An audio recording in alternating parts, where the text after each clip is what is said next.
नमस्कार, खबर प्रदेश में आपके साथ मैं हूं आयुष सूर्यवंशी।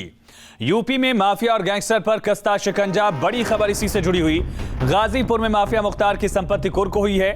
करीब 4 करोड़ की बेनामी संपत्ति कुर्क की गई। हरदोई में गैंगस्टर नीरज की 52 लाख रुपए की संपत्ति सीज की गई है। तो लगातार प्रदेश में माफियाओं के खिलाफ एक्शन दिख रहा है। माफिया मुख्तार से जुड़े जफर उर्फ चंदा की 4 करोड़ 10 लाख से ज्यादा की संपत्ति को कुर्क किया गया और इसी तरह से हरदोई में गैंगस्टर नीरज की 52 लाख रुपए की संपत्ति सीज हुई है। तो विपक्ष लगातार मुद्दा भी बनाता रहा कि किसी खास धर्म जाति को टारगेट किया जा रहा है, लेकिन इसके इतर सरकार की तरफ से लगातार हर अपराधी के खिलाफ कार्रवाई की जा रही। तस्वीरें गाजीपुर की आप देख रहे हैं। खुद यहां पर पुलिस अधिकारी पहुंचे। डीएम के आदेश के बाद राजस्व अमला वहां मौके पर था और मुख्तार की संपत्ति को कुर्क किया गया। मुख्तार के नाम पर दरअसल बेनामी संपत्ति थी, उसके करीबी जफर से जुड़ी हुई और 4 करोड़ से ज्यादा की यह संपत्ति जब्त की गई है।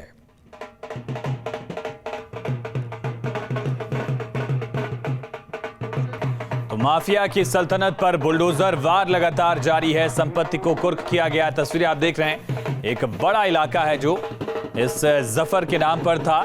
गाजीपुर में माफिया मुख्तार से जुड़ी यह संपत्ति कुर्क की गई है। अफसा अंसारी, उमर अंसारी, अब्बास अंसारी, इन सब के खिलाफ लगातार कार्रवाई चल रही है। और हरदोई की तस्वीर आप देख रहे हैं। हरदोई में बदमाश गैंगस्टर नीरज की संपत्ति कुर्क की गई और देखिए बाकायदा कुर्की का नोटिस लगाया गया है। बताया गया कि किसके आदेश पर, किन धाराओं के तहत क्या कार्रवाई किसके खिलाफ की गई है। सर्वसाधारण को सूचित किया जाता है कि नीरज गैंगस्टर पर यह कुर्की की कार्रवाई हुई है। मुनादी कराई गई, पूरे गांव को यह जानकारी दी गई कि गैंगस्टर नीरज के खिलाफ इस तरह की कार्रवाई की जा रही है। और ये तस्वीरें गाजीपुर की।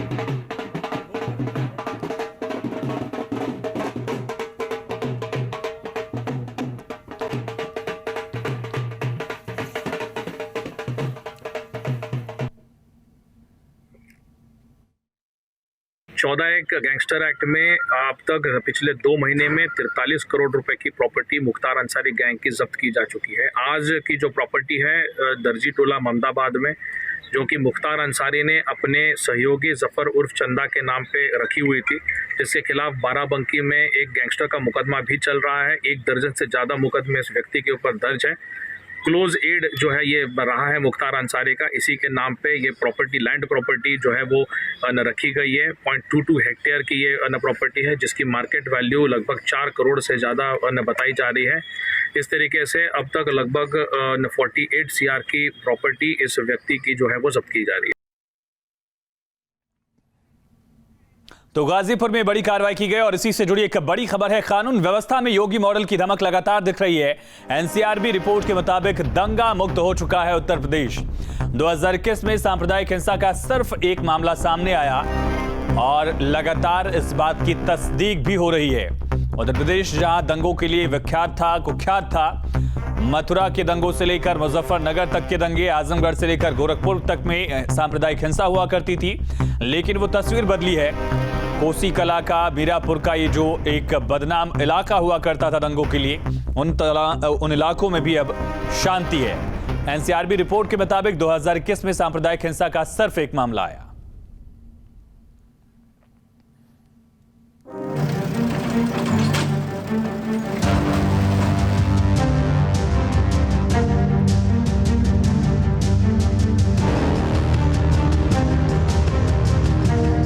सूरज डूबता था तो कट्टा लहराने वाले सड़कों पर हाथ थमकते थे।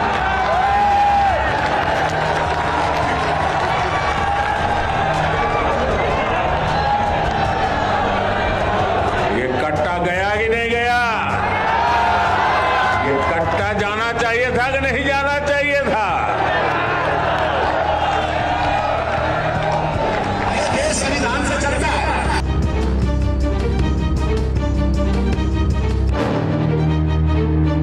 सत्ता के संरक्षण में पल रहे गुंडे, माफिया, अपराधी, लुटेरे, ये सब के सब मेहरबानी करके तो उत्तर प्रदेश छोड़ करके चले जाएं। और अगर उत्तर प्रदेश में रहेंगे तो फिर उनके लिए 2 जगह होंगी। मुझे लगता है उस जगह कोई भी नहीं जाना चाहेगा। देख रहा है विनोद, अब शाम होते ही उत्तर प्रदेश में कट्टा लहराने वाले कहीं नजर नहीं आ रहे। यूपी में अब अमन है, शांति है, सुरक्षा है, सौहार्द का माहौल है। जी हां, ये हम नहीं कह रहे, बल्कि एनसीआरबी यानी नेशनल क्राइम रिकॉर्ड ब्यूरो के आंकड़े इस बात की तस्दीक कर रहे हैं कि यूपी में दम है, क्योंकि जुर्म यहाँ कम है। उत्तर प्रदेश पूरी तरह से दंगा मुक्त हो चुका है। अपराध मुक्त प्रदेश की ओर हम तेजी के साथ आगे बढ़ रहे हैं। ऑर्गेनाइज क्राइम को हमने ध्वस्त कर दिया है। जो संगठित माफिया गिरोह थे उनके नेटवर्क को समाप्त कर दिया है।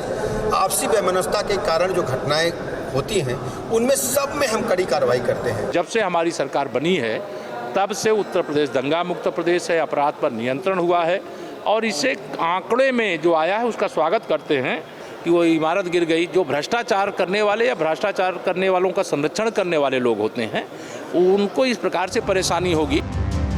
अब आप आंकड़ों से समझ लीजिए कि आखिर क्यों कहा जा रहा है उत्तर प्रदेश अब दंगा मुक्त हो गया है। बच्चों के खिलाफ अपराध की बात करें तो 2019 में कुल 18,943 केस दर्ज किए गए, जबकि 2021 में ये आंकड़े घटकर 16,838 तक पहुंच गए, यानी कुल 11.11% की कमी। महिलाओं के खिलाफ अपराध में कमी आई। 2019 में जहां 59,853 मामले दर्ज किए गए, वहीं 2021 में सिर्फ 56,083 केस दर्ज हुए। मतलब महिला अपराध में 6.32% की कमी आई। साइबर क्राइम के मामले 2021 में घटकर 8,829 रह गए, जबकि साल 2019 में साइबर क्राइम के कुल 11,416 मामले दर्ज किए गए थे, यानी साइबर क्राइम में 22% की कमी। फिरौती हेतु अपहरण का हमारा 36वां, यानी हमारे पूरे देश में सबसे कम फिरौती जो है हमारे प्रदेश में है। तो हर अपराध में पॉक्सको में 21वां स्थान है। महिलाओं के विरुद्ध अपराध जितने भी हैं सब में 16वां स्थान है। तो निश्चय ही जहां अपराध में काफ़ी कम पर कैपिटा हमारा जो है क्राइम है, साथ ही साथ महिला संबंधी अपराधों में दोष सिद्धि का जो प्रतिशत है प्रदेश में हाईएस्ट है पूरे देश। वहीं डीजीपी डीएस चौहान ने कहा कि प्रदेश की कानून व्यवस्था बेहतर हुई है। सीएम योगी प्रदेश की कानून व्यवस्था की बेहतरी के लिए लगातार बैठक करते रहे हैं और इसी का परिणाम यह है कि प्रदेश में डर और भय का माहौल बिल्कुल नहीं है। देखिए, उत्तर प्रदेश के आदरणीय मुख्यमंत्री श्री योगी आदित्यनाथ जी ने जो एजेंडा लॉ एंड ऑर्डर और क्राइम के लिए सेट किया है, मुझे इस बात की खुशी है कि उत्तर प्रदेश पुलिस उस पर सतत काम कर रही है और हमें ये अच्छी जो है उपलब्धि हासिल हुई है। नेशनल क्राइम रिकॉर्ड ब्यूरो एक इंडिपेंडेंट संस्था है जो पूरे देश के आपराधिक आंकड़ों को एकत्रित करती है और जिसके आधार पर ये हम डेटा जो उन्होंने रिलीज किया है उसके आधार पर हम संतोष जाहिर करते हैं और ये बहुत अच्छी बात है कि उत्तर प्रदेश पुलिस के जो हार्डवर्क है उसका ये परिणाम है जिसकी वजह से ये अपराधों में कमी आई है। लखनऊ से बड़ी खबर है। एनसीआरबी रिपोर्ट पर विपक्ष ने वार किया है। दरअसल एसपी अध्यक्ष अखिलेश यादव ने बयान दिया, बीजेपी से ज्यादा झूठी पार्टी कोई नहीं है। यूपी में महिला अपराध सबसे ज्यादा है। हर अपराध में यूपी सबसे आगे है। कस्टोडियल डेथ में यूपी सबसे आगे है। यूपी पुलिस पर अखिलेश यादव ने आरोप भी लगाए, कहा पुलिस वसूली में लगी हुई है।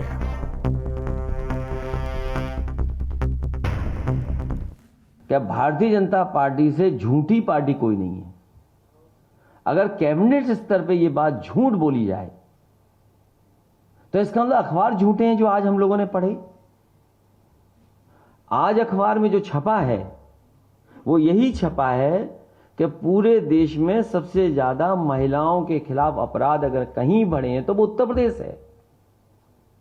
तो ये इसका मतलब वो छपने वाली बात खराब है। और न केवल ये, बल्कि और जितनी भी घटनाएं हो रही हैं उत्तर प्रदेश सबसे आगे दिखाई दे रहा है।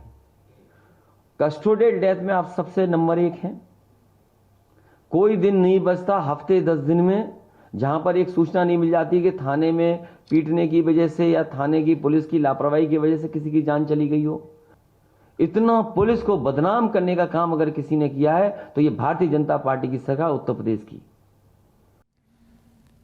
ओम प्रकाश राजभर ने भी मुख्यमंत्री योगी आदित्यनाथ की तारीफ की है। बड़ी खबर है, कहा ईमानदार और मेहनती हैं सीएम। ओम प्रकाश राजभर ने कहा कि प्रदेश में गुंडा टैक्स वसूली में कमी आई है। एसबीएसपी अध्यक्ष गाजीपुर दौरे पर थे। 2024 की रणनीति पर बात करते हुए राजभर ने कहा कि हम 25 करोड़ की आबादी की जो जातियां हैं उनके साथ गठबंधन कर रहे हैं, उनके बीच जा रहे हैं। 26 सितंबर से सावधान यात्रा की शुरुआत होगी जो प्रदेश भर में निकलेगी।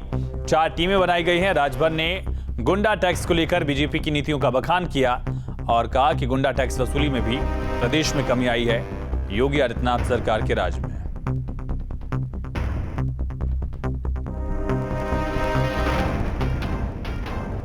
तो इस वक्त की बड़ी खबर है, ओम प्रकाश राजभर गाजीपुर दौरे पर रहे और इसी दौरान एनसीआरबी को लेकर जब उनसे सवाल पूछा गया आंकड़ों को लेकर तो उन्होंने कहा कि प्रदेश में बेहतर सरकार है, सरकार ने काम किया है, ईमानदार और मेहनती हैं सीएम। गुंडा टैक्स वसूली में कमी आई है। इसके अलावा 2024 की रणनीति पर भी ओपी राजभर ने बात की है।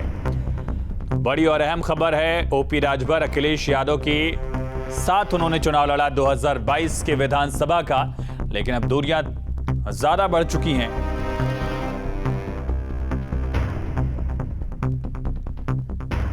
वहीं लोकभवन में सीएम योगी की अध्यक्षता में योगी कैबिनेट की अहम बैठक हुई। बैठक में 16 प्रस्ताव आए जिसमें से 15 पास हुए, 1 स्थगित किया गया। चिकित्सा विभाग से जुड़े हुए 2 प्रस्ताव पास हुए जिसमें पीजीआई के कर्मचारियों को 7वें वेतन आयोग के अनुसार भत्ता दिए जाने का प्रस्ताव पास किया गया। सुपर स्पेशलिटी हॉस्पिटल में 1 बेड में कर्मचारियों की संख्या निर्धारित किया जाने का प्रस्ताव पास हुआ। परिवहन विभाग के प्रवर्तन दल के सिपाही अब समूह घ नहीं बल्कि ग के अंतर्गत भर्ती होंगे। भर्ती के लिए शैक्षणिक योग्यता को बढ़ाकर इंटरमीडिएट कर दिया गया है। प्रवर्तन दल के सिपाहियों की भर्ती उत्तर प्रदेश अधीनस्थ सेवा चयन आयोग करेगा। परिवहन विभाग में अब परमानेंट ड्राइविंग लाइसेंस नहीं बन पाएंगे। प्रदेश के 62 जनपदों में 2100 नवीन राजकीय नलकूप लगाए जाने के प्रस्ताव पर आज मंत्रिपरिषद ने सहमति प्रदान किया है, जिस पर 841 करोड़ 98,83,83 हजार रुपए खर्च किए जाएंगे। यह योजना 2022-23 से अभी इसी वर्ष से शुरू होकर के और 23-24 तक ये पूर्ण हो जाएगी। वास्तव में जो शिक्षक सही मायने में परिणाम दे सकेंगे, जिनकी ख्याति अच्छी होगी, जिनका ट्रैक रिकॉर्ड अच्छा होगा और जो अच्छे तरीके से शिक्षण कार्य में लगे, उन्हीं लोगों को इस बार पुरस्कृत किया जाएगा। बाकी लोग भी इनसे प्रेरणा ले सकेंगे। ये भी अपने आप में बदलाव की दृष्टि से मैं समझता हूँ कि बहुत अच्छा बदलाव है। और बड़ी खबर है, शिवपाल यादव ने अखिलेश यादव पर तंज कसा। दरअसल कहा कि अखिलेश नहीं बना पाए सरकार, मुझे जिम्मेदारी मिलती तो वोट का आंकड़ा बढ़ता। हर विधानसभा में वोट का आंकड़ा बढ़वा देता, ये दावा शिवपाल ने किया है। कहा जिम्मेदारी मिलती तो 20-20 हजार वोट बढ़ जाते। शिवपाल यादव ने एक बार फिर से अखिलेश यादव पर तंज कसा। कहा मैंने तो 1 सीट से तसल्ली कर ली थी, लेकिन फिर भी अखिलेश सरकार नहीं बना पाए। शिवपाल ने दावा किया कि अगर उन्हें जिम्मेदारी मिल जाती तो वो सभी विधानसभा में 20-20 हजार वोट बढ़वा देते।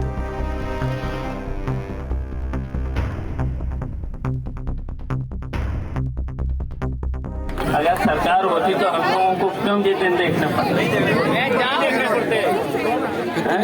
कि नहीं कारणों की वजह से तो हो गया। कोई तो कारण तो अब सबको पता ही होगा क्यों सरकार नहीं बनी, क्यों नहीं बनी सरकार होती अधिकारी नाचते थे आप। बताओ, हमने तो तसल्ली चल रही थी 1 ही सीट पे। अब तो नहीं बना पाए तो मैं क्या करूं?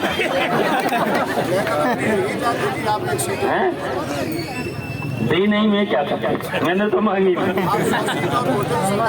तो बनिए जाती, बन जाती बात। और नहीं बन जाती, अगर मुझे जिम्मेदारी मिल जाती तो भी सरकार बनाते। अगर हम तो चाहते थे केवल हर मंडल में 1 सीट दे दो और 1 हेलीकॉप्टर दे देते। बताओ, सबसे अपील करते तो कम से कम 20-20 हजार हर विधानसभा में वोट बढ़ जाता।